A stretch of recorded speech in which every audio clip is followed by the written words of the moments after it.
57వ పుట్టినరోజు పురస్కరించుకొని వచ్చేసిన మీడియా ప్రతినిధులకు, మా సిబ్బందికి, నా వెల్ విషర్స్కు, మా డిస్ట్రిబ్యూటర్స్కు, ఎల్సీఓలకు అందరికి కూడా కృతజ్ఞతలు. గత 25 సంవత్సరాలుగా హ్యాత్వే అప్రతిహతంగా విశేష సేవలను అందిస్తూ దేశంలోనూ అగ్రగామి సంస్థగా వెలుగొందుతూ డిజిటల్ విప్లవంలో కానీ మిగతా ఐపీటీవీ రంగంలో కానీ హ్యాత్వే విశేష ప్రజాదరణ పొంది మన్నికైన సేవలను అందిస్తూ దాంట్లో తోడ్పడిన మీ అందరికి కూడా ఛానల్స్ వాళ్ళకు కానీ బ్రాడ్కాస్టర్స్ కానీ వాళ్ళందరికీ కూడా ప్రత్యేక అభినందనలు తెలుపుతున్నాము. ఈ సంవత్సరం ఇంకా ముందుకు ఈ కరెంట్ ఇయర్లో ఇంకా ఐపీటీవీ విప్లవం ద్వారా ఇంకా విశేషమైన సేవలు అందించాలని చెప్పి మేనేజ్మెంట్ యాజమాన్యం నిర్ణయించింది. దాంట్లో తొలి అడుగులు పడ్డాయి.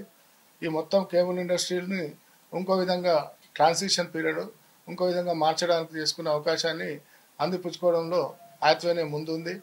ఈ హ్యాత్వేకు సమర్థించిన ఎల్సీఓలు మా సోదర బంధువులు. ఎల్సీఓలు ఎప్పటికి కూడా మా వ్యాపార భాగస్వాముల కంటే కూడా మా ఆత్మీయ బంధువులుగానే మేము భావిస్తాము. వాళ్ళు ఎల్లప్పుడూ మాకు తోడ్పాటును అందిస్తూ మాతోటి చేయగలిపి ముందుకు తీసుకెళ్లడానికి వాళ్ళు ఇచ్చిన తోడ్పాటు అనేది ఎప్పటికి కూడా మర్చిపోదగ్గది.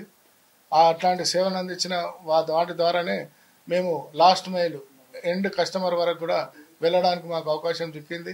దీంట్లో తోడ్పడిన అందరికీ కూడా మా ఎక్కడ కూడా అన్ఇంటరప్టెడ్ సర్వీసెస్గా, అంటే రాష్ట్రంలో ఎక్కడ కూడా మాలాంటి సేవలు అందించే మిగతా ఏ ఇది కూడా సంస్థ లేదనే విషయంలో చెప్పుకోవడానికి అతిశక్తి కాదు. ఇది వాస్తవము. ఇది ప్రజల మన్నన పొందిన కంపెనీ. దీంట్లో ప్రజల భాగస్వామ్యం ఉంది.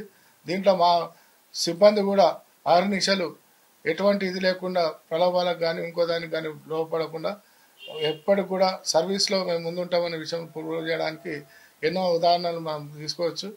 ఇట్లాంటి దీన్ని మేము ఇచ్చేయడానికి నన్ను గత 25 సంవత్సరాలుగా ఈ కంపెనీకి అసోసియేట్గా ఉండి దీంట్లో నేను పనిచేయడాన్ని ఒక భాగ్యంగా భావిస్తాను. ఇంకా ముందు కూడా ఇంకా సేవలు అందించే విషయంలో మేము ముందుంటామని విశేషంగా చెప్తూ మీ అందరూ కూడా వచ్చినందుకు మీరందరూ కూడా ప్రత్యేకంగా కృతజ్ఞతలు తెలుపుతున్నాను. ఇట్లాంటివి ముందు ఇంకా జరుపుకుంటామనే విషయంలో ఇది చేస్తున్నాం. Thank you. ధన్యవాదాలు.